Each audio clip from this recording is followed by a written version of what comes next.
Болонская система была, по сути, тормозом высшей образовательной системы в нашей стране. Так прокомментировала выход вузов из системы ректор СГУ имени Петерима Сорокина Ольга Сотникова на профильном совещании в Министерстве образования Коми. После вхождения в конце 20 века нашей страны в болонский процесс у нас уменьшилось прежде всего количество проведения научных исследований.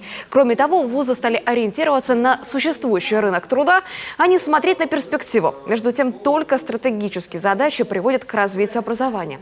Кроме того, высшие учебные заведения, например, Коми, так и не увидели эффекта от введения бакалавриата и магистратуры. Хотя эта система предполагала взаимное признание образования за рубежом. И выпускник, получивший степень бакалавра в одной стране, мог продолжить образование на магистратуре в другом государстве. Участники болонского процесса. Я думаю, что бакалавриат в некотором смысле останется в нашей системе, но приоритет будет, конечно, на специалитете.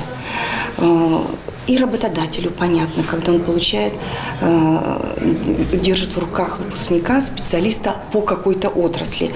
А когда он держит документы, там написано, что квалификация бакалавр, работодателю непонятны его компетенции и непонятно его возможный карьерный рост на его предприятии. При этом выход из болонской системы никак не относится к проведению ЕГЭ, отметили участники совещания. А потому ждать отказа от единого госэкзамена не стоит. Единый государственный экзамен – это форма оценки знаний, форма аттестации по итогам определенного курса обучения. То есть оно действительно поддерживание никак не связано, кроме как стыковка двух уровней образования.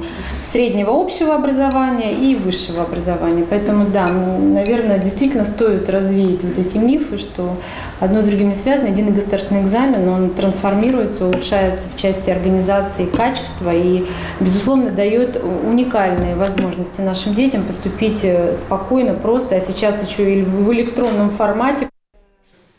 Безусловно, в системе образования что-то одномоментно поменять невозможно. Поэтому выход из болонской системы будет медленный, с корректировками. В течение первого года будет идти подготовка к запуску новых стандартов, которые будут отвечать стратегическим задачам.